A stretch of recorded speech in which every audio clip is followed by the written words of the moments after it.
ओम श्री शक्ति नमः। ओम श्री शक्ति नमः। ओम श्री शक्ति नमः। वैकुंठ धाम में भगवान की स्तुति वर्णन योग माया द्वारा भगवान की स्तुति तथा भगवान के द्वारा सृष्टि रचना।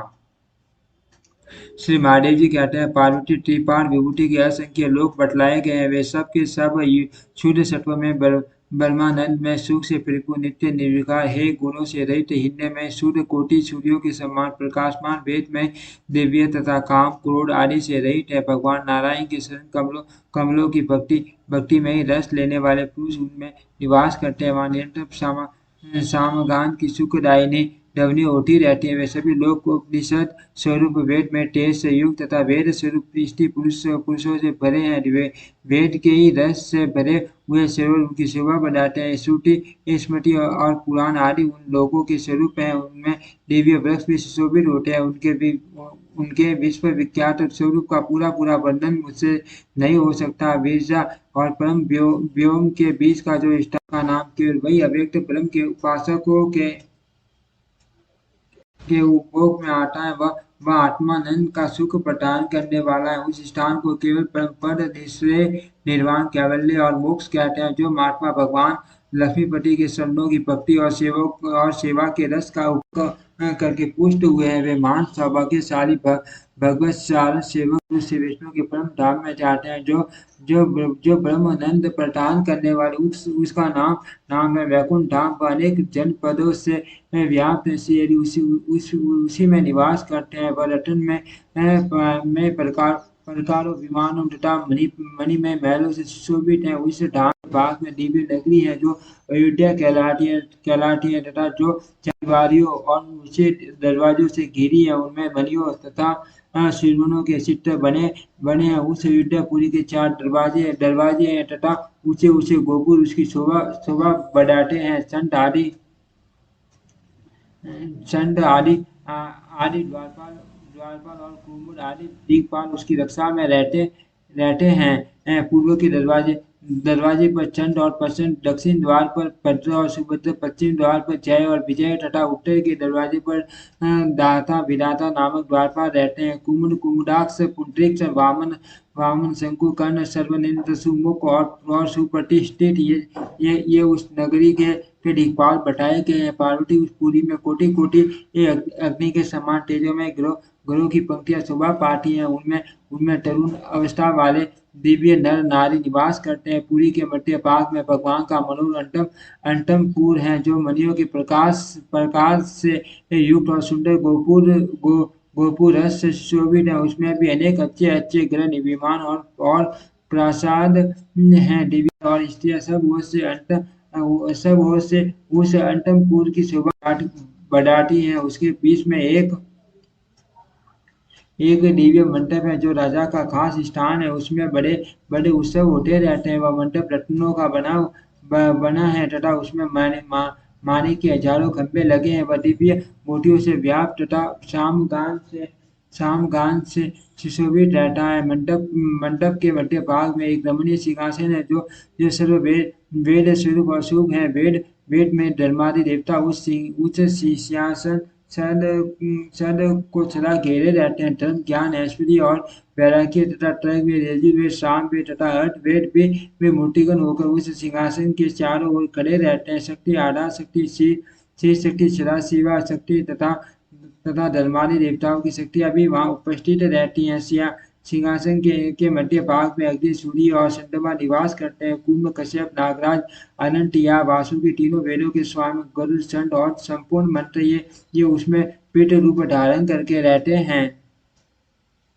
वही पीठ सब अक्षरों से युक्त है। उसे दिव्य योग पीठ कहते हैं। उसके मध्य भाग में अष्टदल कमल है जो उदयकालीन सूर्य के समान कांतिमान है। उसके बीच में सावित्री नाम की कन्निका है जो जिसमें देवताओं के स्वामी परम पुरुष भगवान विष्णु भगवती लक्ष्मी जी के साथ विराजमान होते हैं। भगवान का श्री विग्रह नील कमल के समान श्याम तथा कोटि सूर्यों के समान प्रकाशमान है। वे तरुण कुमार से जान पड़ते हैं। सारा शरीर चिकना है और प्रत्येक अवय कोमल खिले हुए लाल कमल जैसे हाथ तथा पैर अत्यंत मृदुल प्रतीत होते हैं। नेत्र विकसित कमल के समान जान पड़ते हैं। ललाट का निम्न भाग दो सुंदर भूलटाव से अंकित है। सुंदर नासिका, मनोहर कपोल, शोभा युक्त मुख, कमल मोटी मोटी के दाने जैसे दांत और मंद मुस्कान की छवि से युक्त मूंगे जैसे लाल लाल होठ हैं। मुखमंडल पुंड चंद्रमा की शोभा धारण करता है। कमल जैसे जैसे मुख पर मनोहर हास्य की छटा छाई रहती है। कानों में तरुण चूड़िए की पाटी चमकीले कुंडल उनकी शोभा बढ़ाते हैं। मस्तक चिकनी काली और घुंघराली अलकों से सुशोभित है। भगवान के बाल बूटे हुए हैं जिनमें पारिजात और मंदार के पुष्प शोभा पाते हैं। गले में कौस्तुभ की शोभा शोभा दे रही है, जो प्रातः काल उगलते सूर्य की कांति धारण करती है। पार्टी पार्टी के हार और सूर्य की मालाओं से संग जैसी गिरवा बड़े सुंदर जान पड़ती है। सिंह के कंडों के समान ऊंचे और मोटे कंडे कंडे शोभा दे रहे हैं। मोटी और गोलाकार चार भुजाओं से भगवान का श्रीअंग बड़ा सुंदर जान पड़ता है। सब में अंगूठी कड़े और पूजबंद हैं जो सुबह वृद्धि के कारण हो रहे हैं। उनका विशाल वक्ष स्थल करोड़ों बाल सूर्यों के समान तेजों में कौस्तुभ सुंदर आभूषणों से देदीप्यमान है। वे वनमाला से विभूषित है। नाभि का वह कमल जो ब्रह्मा जी की जन्म भूमि है, श्री अंगों की शोभा बढ़ा रहा है। शरीर पर मुलायम पीताम्बर सुशोभित है। जो बाल रवि की प्रभा के समान जान पड़ता है। दोनों सरों में सुंदर कड़े विराज रहे हैं, जो नाना प्रकार के रत्नों से जड़े होने के कारण अत्यंत विचित्र प्रतीत होते हैं। नखों की श्रेणियां शांति युक्त चंद्रमा के समान उद्भासित हो रही है। भगवान का लावण्य कोटि कोटि कंटकों का दर पर दलन करने वाला है। वे सौंदर्य की विधि निधि और महिमा से कभी संयुक्त न होने वाले हैं। उनके सर्वांग में दिव्य संतन का अनुलेप किया हुआ है। वे दिव्य मालाओं से विभूषित है। उनके ऊपरी दोनों भुजाओं में शंख और चक्र तथा नीचे की भुजाओं में वरद और अभय की मुद्राएं हैं। भगवान के वामांक में महेश्वरी भगवती माँ लक्ष्मी विराजमान है। उनका श्रीअंग सूर्य के समान कांतिमान तथा गौर है। सोने और चांदी के हार उनकी शोभा बढ़ाते हैं। वे समस्त शुभ लक्षणों से संपन्न है। अवस्था ऐसी है मानो शरीर में यौवन का आरंभ हो रहा है। कानों में रत्नों के कुंडल और मस्तक पर काली काली घुंघराली हल्की शोभा पाती है। दिव्य संतन से सस्सित अंगों का दिव्य पुष्पों से श्रृंगार हुआ है। केशों में मंदार केट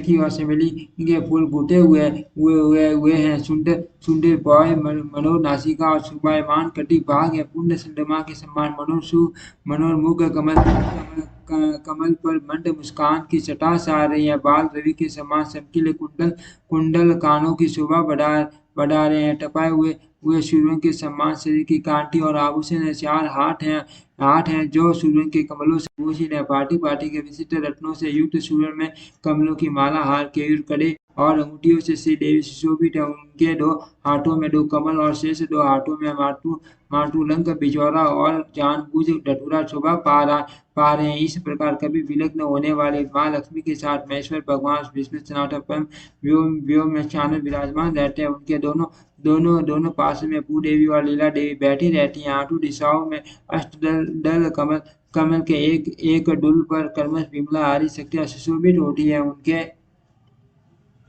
उनके नाम ये है: विमला, उत्कर्षिणी, ज्ञाना, क्रिया, योगा, प्रिया, सत्या तथा ईशाना। ये सब परमात्मा श्री हरि की पटरानियां हैं, जो सब प्रकार के सुंदर लक्षणों से संपन्न है।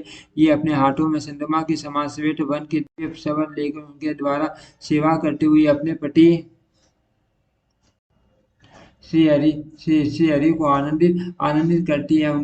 इनके सिवा दिव्य अप्सराएं तथा 500 युवतियां स्त्रियां भगवान के अंतपुर में निवास करती हैं, जो सब प्रकार के आभूषणों से विभूषित कोटि अग्नियों के समान तेजस्विनी, समस्त शुभ लक्षणों से युक्त तथा चंद्रमुखी है। उन सबके हाथों में कमल के पुष्प शोभा पाते हैं। उन सबसे घिरे हुए महाराज परम पुरुष श्री हरि की बड़ी शोभा होती है। अनंत शेष नाग, गरुड़ तथा सेनानी आदि देवेश्वर और अन्यान्य पार्षदों तथा नित्य युक्त भक्तों से सेवित और रमा सहित परम पुरुष श्री विष्णु भोग और ऐश्वर्य के द्वारा सदा आनंद मगन रहते हैं। इस प्रकार वैकुंठ धाम के अधिपति भगवान नारायण अपने परम पद में रमन करते हैं। पार्वती हब में भगवान के वैयों और लोगों का वर्णन करता हूँ। वैकुंठ धाम के पूर्व भाग में श्री वासुदेव का मंदिर है। अग्निकोण में लक्ष्मी लक्ष्मी का लोक है। दक्षिण दिशा में श्री शंकरसन का भवन है। नैऋत्य कोण में सरस्वती देवी का लोक है। पश्चिम दिशा में श्री प्रतिभन का मंदिर है। वायव्य कोण में रति का लोक है। उत्तर दिशा में श्री अनिरुद्ध का स्थान है और ईशान कोण में शांति लोक है। भगवान के परम धाम को सूर्य, चंद्रमा और अग्नि नहीं प्रकाशित करते। कठोर व्रतों का पालन करने वाले योगी जन वहां जाकर फिर इस संसार में नहीं लौटते। जो दो नामों का एक मंत्र लक्ष्मी नारायण के जप में लगे रहते हुए निश्चय ही उस अविनाशी फल को प्राप्त होते हैं। मनुष्य ने भक्ति के साथ उक्त मंत्र का जप करके उस सनातन दिव्य धाम को अनायास ही प्राप्त कर लेते हैं। उनके लिए वह पद जैसा सुगम होता है, वैसा वेदों के अध्ययन, यज्ञ, दान, सुव्रत, तपस्या, उपवास तथा अन्य साधनों से भी नहीं होता। त्रिपाद विभूति जहाँ भगवान परमेश्वर भगवती लक्ष्मी जी के साथ सदानंद का अनुभव करते हैं, वहाँ संसार की आश्रय बूढ़ा माँ माया हाथ जोड़कर प्रकृति के साथ उनकी पार्टी से स्तुति करके कहा, केशव इन जीवों के लिए लोक और शरीर प्रदान कीजिए। सर्व की आप पूर्व कल्पों की बाटी अपनी लीला में विभूतियों का विस्तार कीजिए। जद चेतन में संपूर्ण सरासर जगत अज्ञान अवस्था में पड़ा है। आप लीला विस्तार के लिए इस पर दृष्टिपात कीजिए। परमेश्वर मेरे तथा प्रकृति के साथ जगत की सृष्टि कीजिए। धर्म अधर्म सुख दुख सबका संसार में प्रवेश करके आप मुझे अपनी आज्ञा में रखकर शीघ्र ही लीला आरंभ कीजिए। श्री महादेव जी कहते हैं, महादेवी के इस प्रकार कहने पर परमेश्वर ने उसके बेटे जगत की सृष्टि आरंभ की। जो प्रकृति से परे पुरुष कहलाते हैं, वे अच्युत भगवान विष्णु ही प्रकृति में प्रविष्ट हुए। ब्रह्म स्वरूप श्री हरि ने प्रकृति से महत्व को उत्पन्न किया, जो सब भूतों का आदि कारण मत से अहंकार का जन्म हुआ। यह अहंकार सर्वाधिक गुणों के भेद से 3 प्रकार का है, सात्विक, राजस और तामस। विश्व भाव परमात्मा ने उन गुणों से अर्थात तामस अहंकार से तन्मात्राओं को उत्पन्न किया। तन्मात्राओं से आकाश आदि पंच महाभूत प्रकट हुए हुए प्रकट हुए प्रकट हुए जिनमें कर्म से एक गुण अधिक है। आकाश से वायु, वायु से अग्नि, अग्नि से जल और जल से पृथ्वी का प्रादुर्भाव हुआ। शब्द स्पर्श रूप रस और गंध, यही कर्म शाखा सारी पंचभूतों की प्रधान गुण है। महाप्रभु श्री हरि ने उत्तरोत्तर भूतों में अधिक गुण देख उन सबको लेकर एक में मिला दिया तथा सबके मेल से मान विश्व ब्रह्मांड की सृष्टि की। उसी में पुरुषोत्तम ने स्वर्ग भुवन तथा ब्रह्मादि देवताओं को उत्पन्न किया। पार्वती देवी, तिर्यक, मानव और स्थावर यह 4 प्रकार का मासर्ग दशा किया है। इन चारों स्वर्गों अथवा योनियों में जीव अपने अपने कर्मों के अनुसार जन्म लेता है। ओम श्री शक्ति नमः। ओम श्री शक्ति नमः। ओम श्री शक्ति नमः।